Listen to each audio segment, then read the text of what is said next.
All right, we are on to the third foul, the third of four fouls, the four main categories of harm that are caused by compulsory rules. And the first harm was between a relationship between parent and child, damage to that relationship. The second was damage to the relationship between a kid and themselves. And the third is confusion about the problem in general. And so I'll start to read.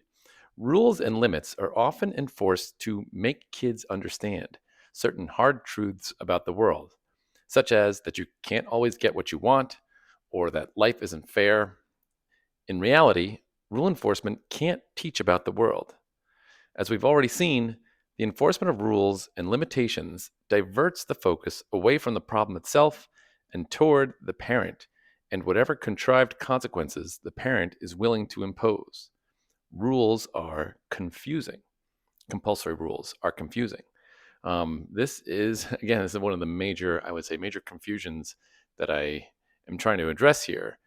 Um, one thing is an easy point to make is that if whenever you enforce a rule, a kid has a reason, as I said, to deal with the gatekeeper, to appease the parent, and so rules about please and thank you become reasons to say please and thank you to please mom and dad, not because you want to actually express genuine uh, gratitude or uh, you know apologizing to express regret. Um, right? So if you force a kid to do a thing, this is a major confusion, and I think it's often the comparison is made to like training animals. If you force a dog to do something and then you give it a treat and you force it over and over and you keep giving it a treat and you repeat this over and over and over, then a dog can be made to demonstrate a certain behavior. Um, the reason the dog does the behavior is to get the treat, to get the approval of the owner, etc. But people are fundamentally different. We're not like this. If you force a person over and over to do a thing, um, that doesn't cause them to then continue that behavior, right? You don't instill habits by simply forcing someone into repetition. Um, repetition can create a habit, but forcing it doesn't necessarily do that. Right? If it did, then people who were forced to be in jail would never leave because they've become accustomed to being in jail, right? Um, the the reason why this is such a problem, especially with kids, is because, or the philosophical reason that this is wrong, is that kids um, think up their own ideas just like adults do, right? So just because you force certain behaviors, certain actions, does not control the thoughts in their minds about those behaviors and actions. So if you force a kid never to eat sweets, that doesn't mean that they necessarily will now not eat sweets once you're out of the picture. In fact, they may develop all sorts of different ideas about sweets. And, if they go off to college or live on their own, they may be, really into sweets. The same thing with video games and all these other things that we try to control, right? It's just legions, lots of examples of people rebelling against those efforts of control. And what's happening is in their mind, when their parents are around or the person controlling them is around, they are um,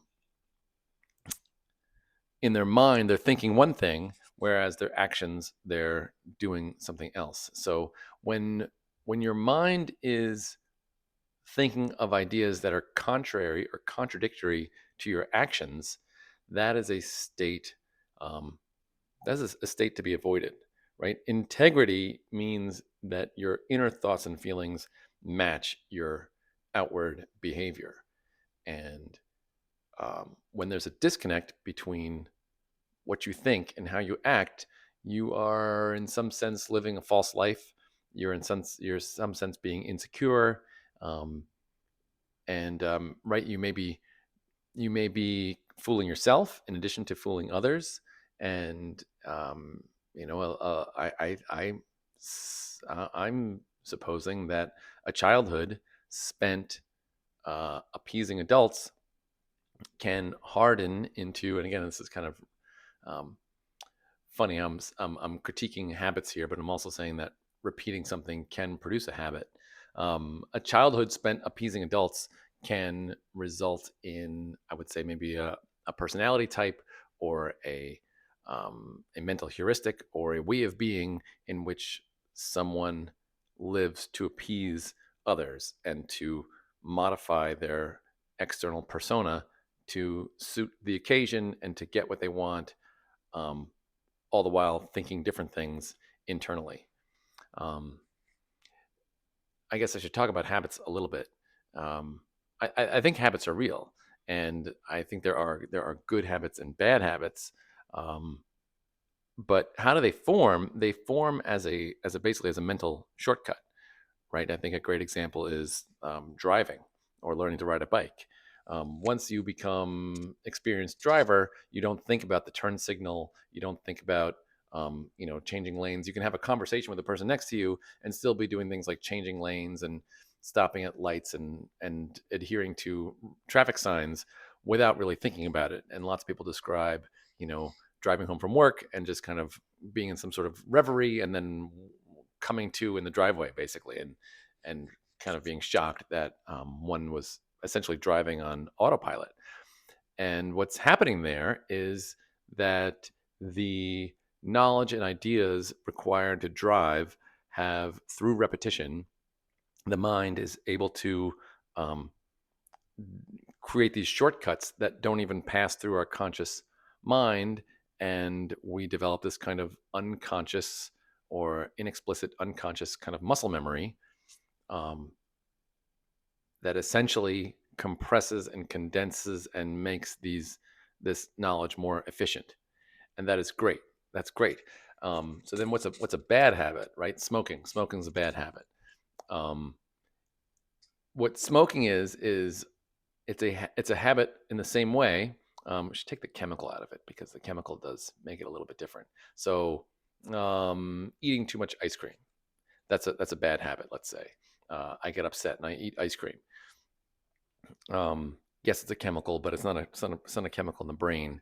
Um, the chemical, well, forget about the chemical part. Let's just stick with the ice cream. Um, Overeating ice cream might be a bad habit. But again, it is a solution to a problem, right? Ice cream may be might relieve stress eating ice cream. And so in that case, relieving stress is a good idea.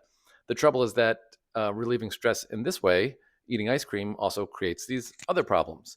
Um, so, uh, as a habit itself, eating ice cream in response to stress is not necessarily bad. It's simply a kind of shortcut to, this is how I deal with this problem. I eat ice cream, and so uh, I don't even really think about it. I just kind of reach for the ice cream container and start scooping it out into a bowl.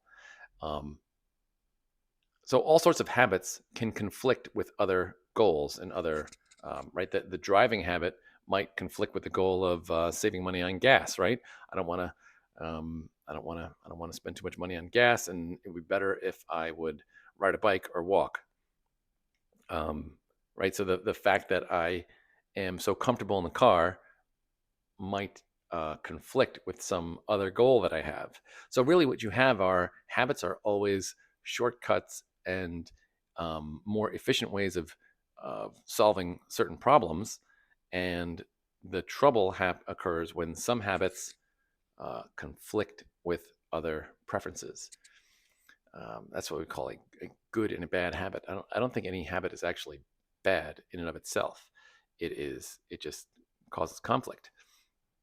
And then when you have conflicting habits, then it can be hard to unlearn or block a habit, right?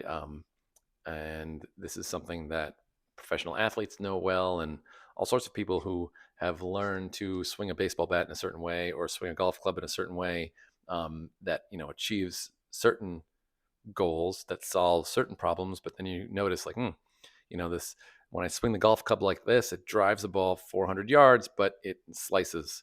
And I want to be able to, maybe drive it 350 yards, but have it be straight, or 400 yards and have it be straight. And so I have to adjust. And so that's possible. It's possible to adjust a habit. And what you have to do is take the habit as you have gone from these shortcuts that have seeped down into your unconscious. You have to like make them conscious, make them explicit, bring them back up to your consciousness. Often you need a coach for this kind of thing who can observe and show how your swing is deviating this way or that way, if you straighten your back or bend your arms or bend your knees or whatever it is. So habits can be undone.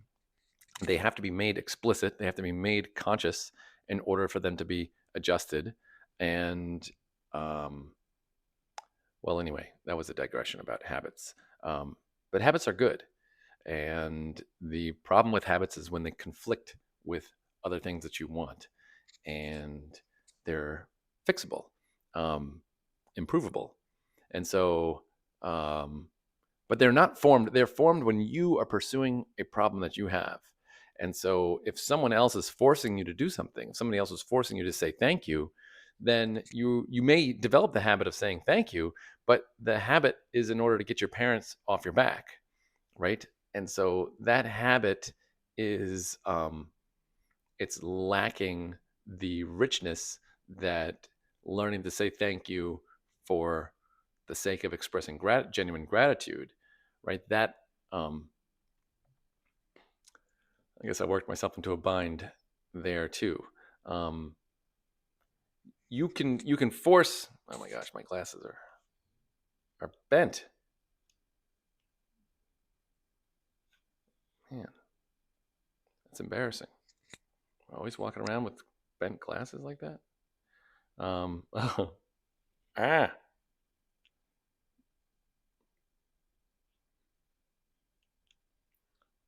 Now it's. Hold on.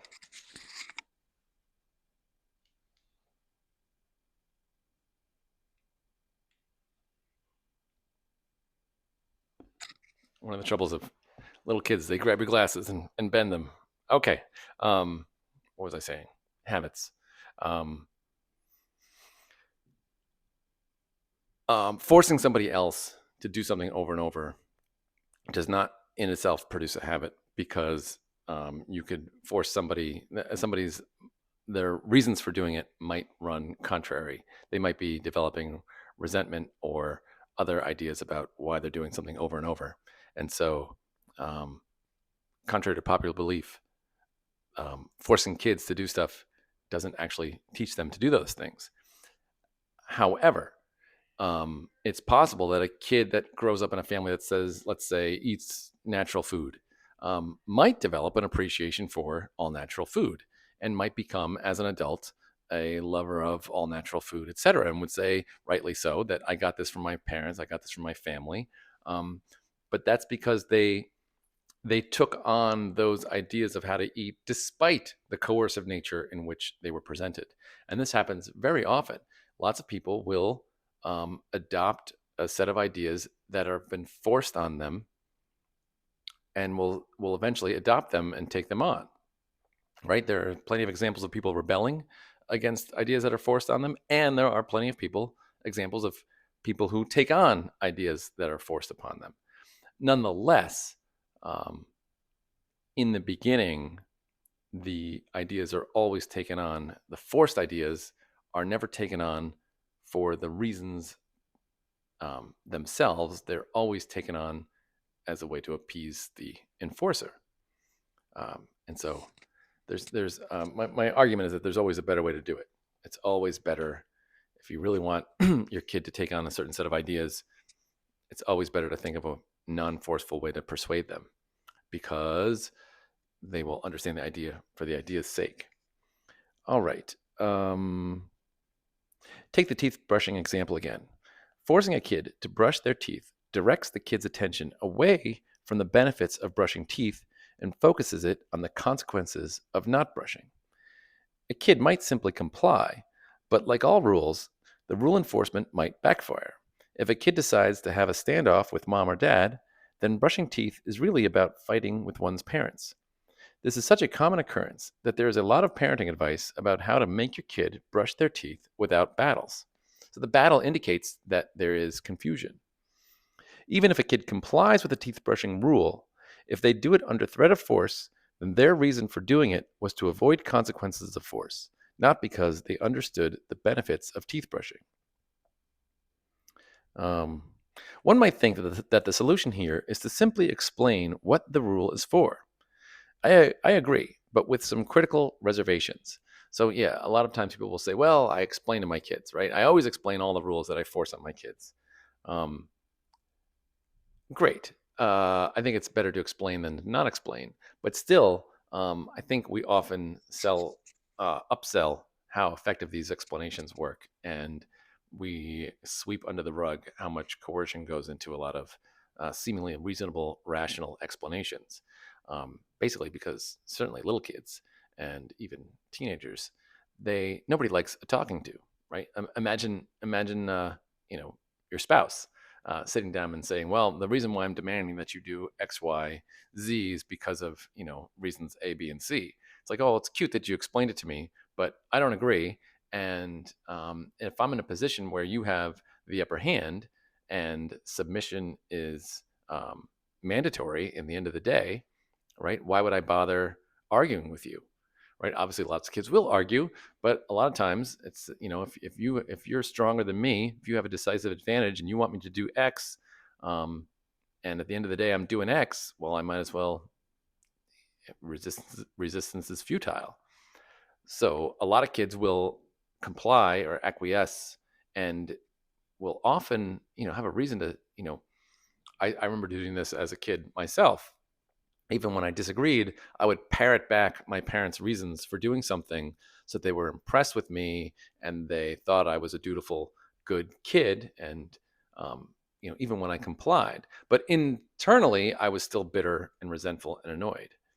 Um, and I think that's a disaster. Anyway, the point I'm trying to make about all of this is that it's a confusion about the rule itself. Force rules are always a confusion because the force itself diverts the focus away from the problem situation that the rule is for and instead diverts it toward the parent. All right. Mm. Doing something without the presence of enforcement or threats thereof is one of the best indicators that a person has a good understanding of what that thing is for. By forcing things, the parent is virtually guaranteeing that they can't possibly determine whether or not their kid understands. In fact, forcing the kid to act under duress only hinders their ability to understand why the thing is worth doing in the first place. So, yeah, it's another reason, right? If you're forcing something, you actually don't know if your kid gets it. Um, by forcing it, you're not seeing what they would do in natural conditions. So it obscures your ability, right? And the more important something is, the more important it is for you to know that your kid gets it. And so voluntary conditions allow you to see the truth of what the kid thinks about a thing, which I think is overall better, is overall safer or more healthy or whatever the thing you're trying to get your kid to do is. It's better if you can accurately assess how much they understand about this. If something is so important that it's worth incurring relationship damage, this is like everything. I say this over and over and over again. This should be like emblazoned on the cover. If something is so important that it's worth incurring relationship damage to get a kid to do it, then it's even more important that the kid understands why that thing is necessary. And that is it. If it's worth enforcing a rule, then, if it's really important and this must happen, then it's crucial that the kid understand. And if it's crucial that the kid understand, then you don't want to spoil or muddy the waters by forcing them. And then if it's not that crucial, then why would you spend relationship capital trying to force somebody to do it? If it doesn't really matter all that much, well then, what do you care? Um, uh, Forcing kids to comply with rules about important things disrupts their developing understanding of these things, right? It throws in complicators like resentment and defensiveness and etc. A related example is the confusing effects of forcing kids to be courteous and polite. So I've talked about this a ton. Uh, in order to get it right, a learner of courteousness, politeness, etiquette, the learner must be in tune with the other person, paying close attention to how they react and adjusting accordingly. But if politeness and consideration are instead made to be about parental expectations, this distracts from the authentic engagement with others that is necessary to learn the relevant nuances.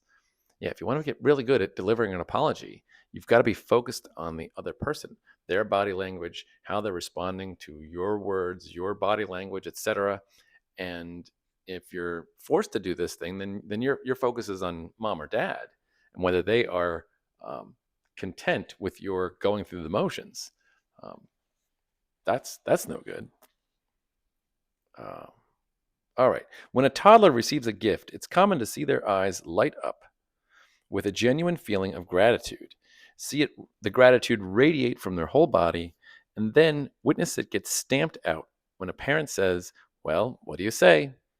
This interjection, which is intended to teach gratitude, in fact turns genuine gratitude into shame, often public shame when it occurs at a party or family gathering.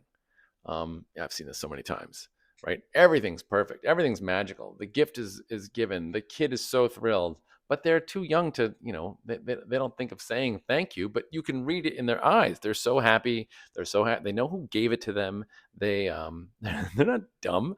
They see who gave it to them. Although sometimes it's not clear who gave somebody a gift, and I do make a point to connect my kids with the gift giver, right? If they get a gift that they like, I go out of my way to make sure that all parties see, right, that the gift giver, the grandparent or the aunt or uncle sees the kid's reaction. The kid recognizes that this aunt or uncle gave them the gift. I think that's very important, but not in a punitive way, not in a way where there's like an expectation that my kid has to show gratitude to this or that person. I just want to connect so the signals can be delivered back and forth. Um,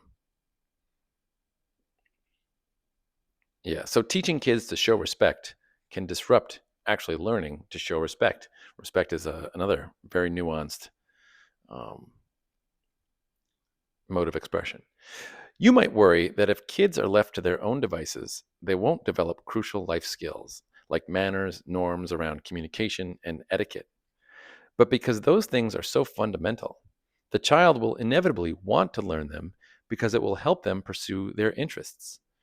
For instance, if your kid is interested in telling jokes, they'll have to learn how to capture someone else's attention pursuant to this goal. And that entails persuasion. One second. Which in turn requires loads of knowledge around social norms. They might not care much about manners and etiquette per se, but when they realize that such skills help them land an audience for their joke telling, they'll learn manners and etiquette without reservation. So, again, things that are very important come up all the time, right? So, I think a lot of times kids get forced to do something because that thing is just so crucial to learn and to master. And there are crucial things to learn and to master, like etiquette. Um, but the reason why this is crucial to learn and master is because you bump into it every single day, all the time, right? And so a kid will encounter the problem situation of not being annoying to other people, right? The problem of how to be ingratiating to other people, how to be welcomed into a social situation, etc. They're going to encounter that very many times.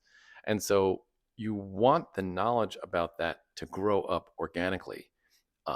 You want the kids' understanding to be um, anchored to the problem itself. And you don't want to be this intermediary person who's trying to, um, you know, shepherd the kid through on your own or yourself as the parent. Another example is like learning to walk, right? A baby learning to walk, if you get in there and try to move their feet and move their arms and position their weight, right? All you're doing is throwing them off and you're slowing down their process of learning to walk. I think it's possible that you could hasten or accelerate a baby's um, learning to walk. But number one, I think that'd be very hard. It would require a very nuanced expert touch. And number two, what is the rush, right? What's the point? Would you risk screwing this up for what gain? Since your kid walks a month sooner than they would have otherwise, right? So I think it's the same thing with etiquette. What's the rush, right? The people who are going to be annoyed at your rude child are really not worth um, learning etiquette to please in the first place, I would say. If someone has a problem, that's their problem. That's not your kid's problem.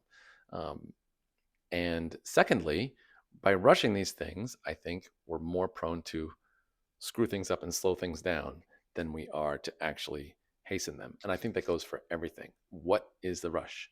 I think this is one of the biggest problems with school. School adds in this timeline. And if you're not on this timeline and reaching these milestones, you are abnormal and weird and you're going to get picked on and bullied. That's wonderful. Why not let these things um, be learned and discovered at a pace that accords with the rest of the kids' very rich and robust knowledge and learning? Um, yeah. What is the rush? Okay.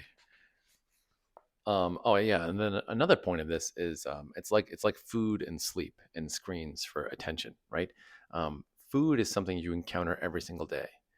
Uh, Sleep, screens, or what to focus on.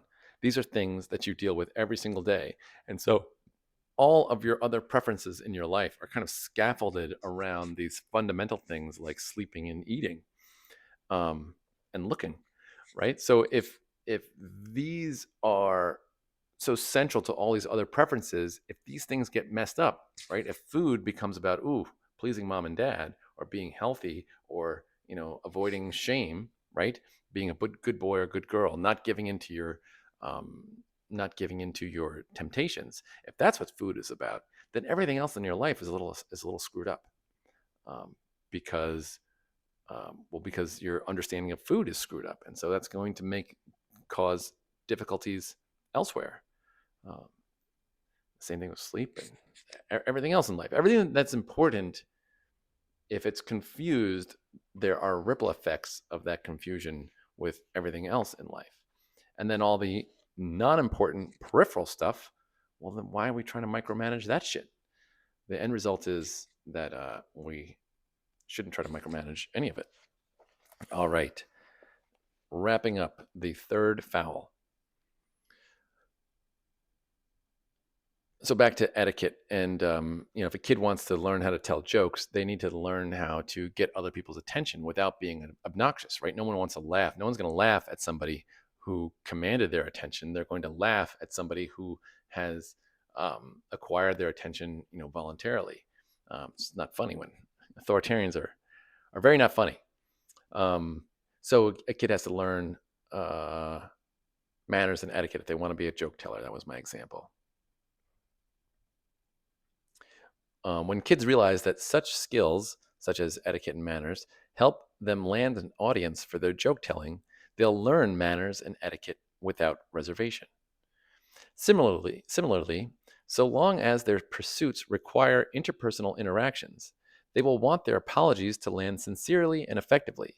They will want those who give them gifts to do them favor.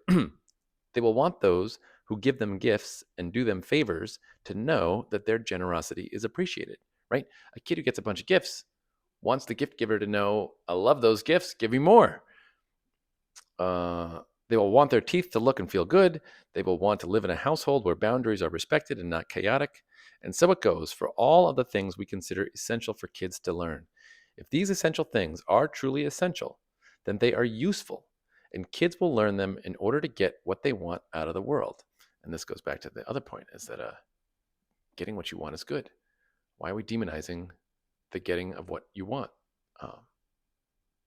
Things that you want are good. Getting those things is good.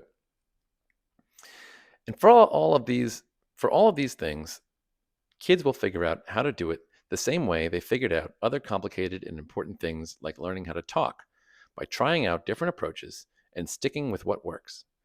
Parents can help by explaining and showing kids how things work and offering tips, but perhaps the most important contribution is to avoid disrupting this process by diverting attention away from their native interests via rule enforcement. All right, so that was the third foul: confusion about the problem itself. And the fourth foul is confusion about knowledge discovery in general. So we'll do the fourth foul next, and thanks for listening.